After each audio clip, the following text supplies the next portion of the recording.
Elon Musk, empresário de renome no setor de tecnologia, recentemente compartilhou a sua insatisfação com a aquisição do Twitter, expressando arrependimento devido à considerável queda no valor de mercado da empresa. Essa transição bilionária, que foi realizada por 44 bilhões de dólares, agora enfrenta uma desvalorização acentuada, resultando em uma perda financeira impressionante de mais de 30 bilhões de dólares em pouco mais de um ano. Essa queda se traduz em uma perda mensal substancial de cerca de 2,4 bilhões de dólares. Além disso, é importante notar que o Twitter enfrentava desafios financeiros antes mesmo de Elon Musk assumir o controle, o que sugere possíveis perdas adicionais ao administrar a empresa.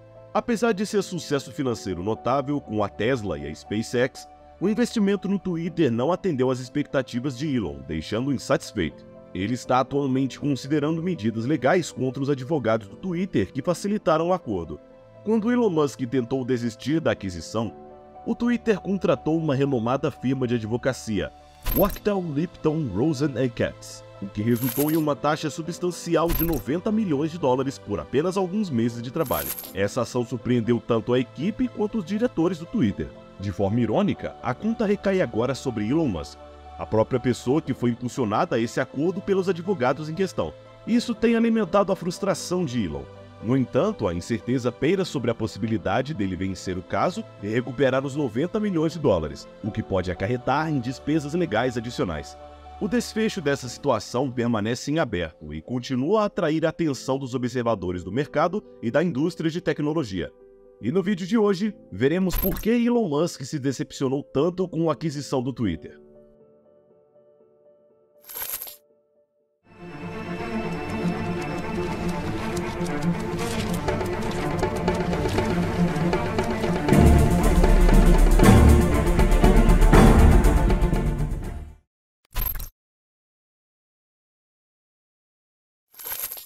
O caso de Elon é bastante direto. Ele se divide em duas partes, sendo que a primeira parte gira em torno da equipe executiva do Twitter. Essencialmente, ele argumenta que os executivos do Twitter nada fizeram em relação à fatura absurda. Pois bem, não eram eles que estavam pagando a conta, portanto não estavam exatamente motivados a agir no melhor interesse do Twitter ou de Elon.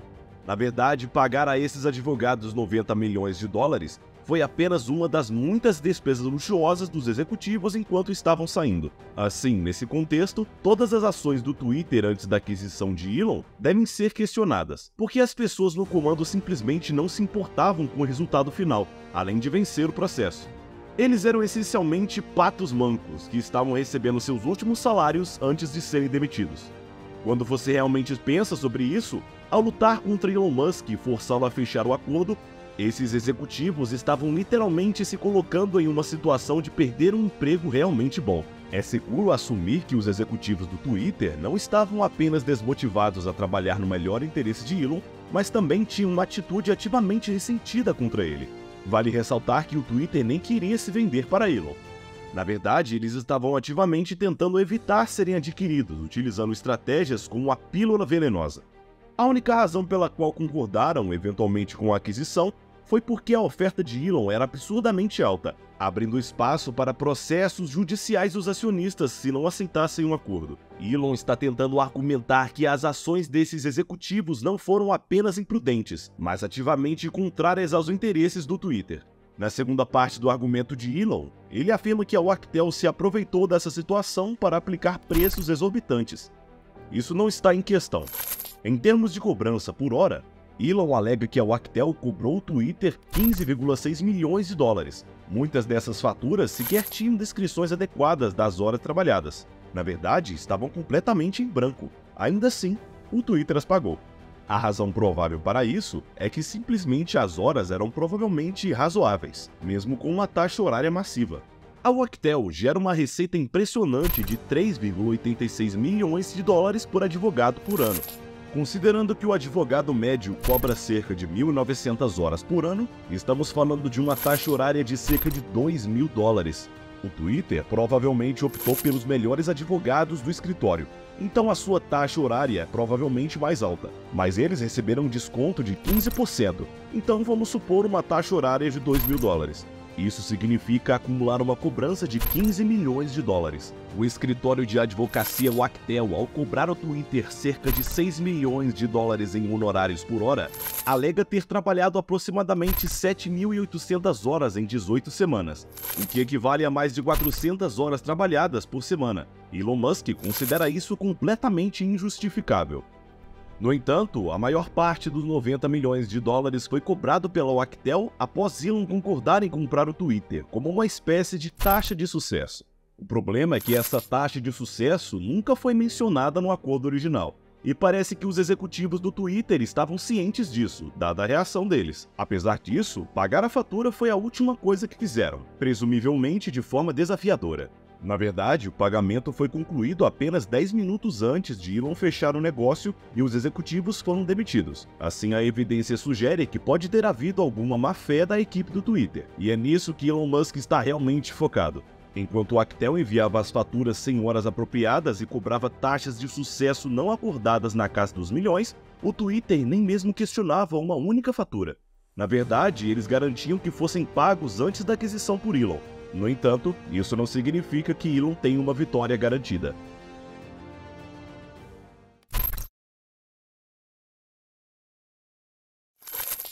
Para começar, os executivos do Twitter não são obrigados a ter qualquer tipo de lealdade a Elon.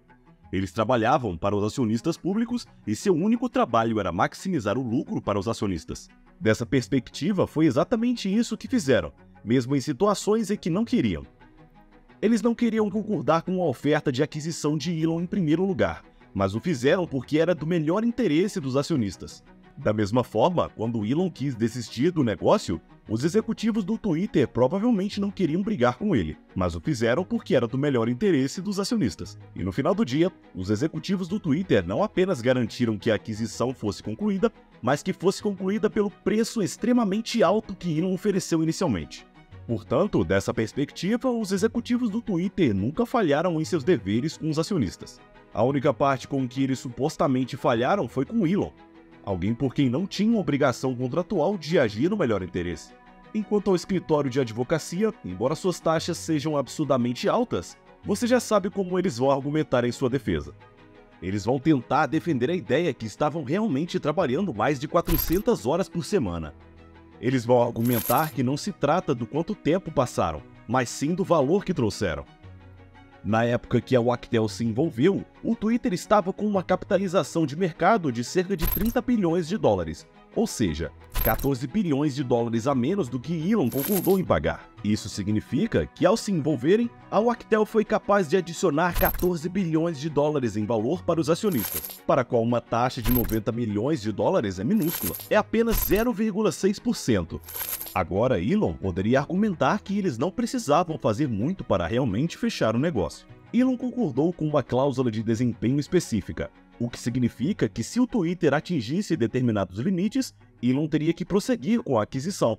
Em outras palavras, ele não podia simplesmente desistir e pagar uma penalidade. Então, na verdade, a Wachtel nem precisou convencer Elon a prosseguir com o negócio. Tudo o que tinham que fazer era refutar o pequeno argumento falso de Elon sobre os bots e provar que o Twitter realmente atendeu os critérios estabelecidos na oferta original. Obviamente, um trabalho fácil para 90 milhões de dólares, mas isso não é culpa da Wachtel. Isso é culpa de Elon, em primeiro lugar, por assinar um acordo difícil de desfazer e depois ameaçar desistir de qualquer maneira sem um caso forte. A Wachtel não tem nada a ver com isso. Para eles, o trabalho era ajudar os acionistas a realizar os 14 bilhões de dólares em valor perdido, e é exatamente isso que fizeram. Novamente, o trabalho deles não é agir em melhor interesse de Elon. Além disso, não é como se Elon estivesse processando outro bilionário ou outra empresa que possa ter cometido alguns erros ao longo do caminho. Ele está processando diretamente um escritório de advocacia.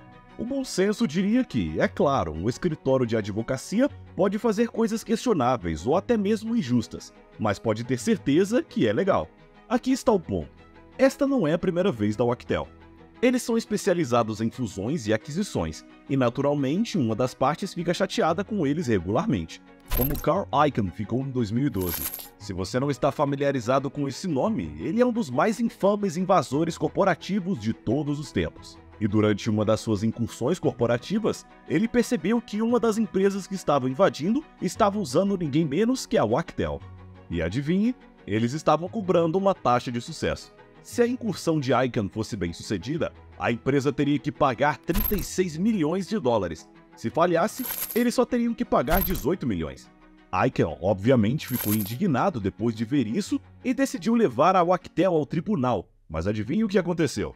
O caso acabou se arrastando por 6 anos, após os quais Icahn acabou perdendo. Então, se a história servir de indicação de como processar por taxas de sucesso acaba, bem, não está parecendo muito bom para Elon.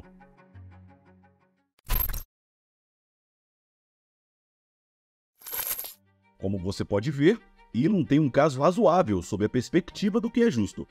Não há dúvidas que a Wachtel cobrou o Twitter o máximo que pôde, e o Twitter estava feliz em pagar essas taxas apenas para provocar Elon. Mas veja, o que é justo e o que é legal nem sempre são a mesma coisa. Claro, quando você olha para isso a partir da perspectiva que a Wachtel foi paga 90 milhões de dólares apenas para refutar as reivindicações de Elon e concluir a aquisição, é uma quantia estúpida. No entanto, quando você olha sob a perspectiva que a Wachtel garantiu que os acionistas recebessem 14 bilhões de dólares em dinheiro prometido, 90 milhões não são tão absurdos assim. Da mesma forma, você pode culpar os executivos do Twitter o quanto quiser por agirem com despeito, como provavelmente fizeram. Mas eles agiram com despeito apenas contra Elon, não contra os acionistas aos quais deveriam ser leais. Além disso, pense nisso. Elon nunca teria chegado a essa situação em primeiro lugar se não tivesse tentado desistir do acordo. Se ele realmente estivesse preocupado com a população de bots do Twitter, deveria ter dissipado essas preocupações antes de assinar um acordo de 44 bilhões para comprar toda a empresa. Levando tudo isso em consideração e o fato que a Wachtel já se defendeu com sucesso em uma situação semelhante contra outro bilionário, é razoável supor que Elon provavelmente não receberá um reembolso, e mesmo se o fizer, não será tão cedo, e não fará muita diferença para a sobrevivência do Twitter. Portanto, talvez seja uma ideia melhor focar em reverter a situação do Twitter em vez de perder tempo com o processo. E você, concorda? Deixe nos comentários abaixo. No mais, um abraço e até a próxima.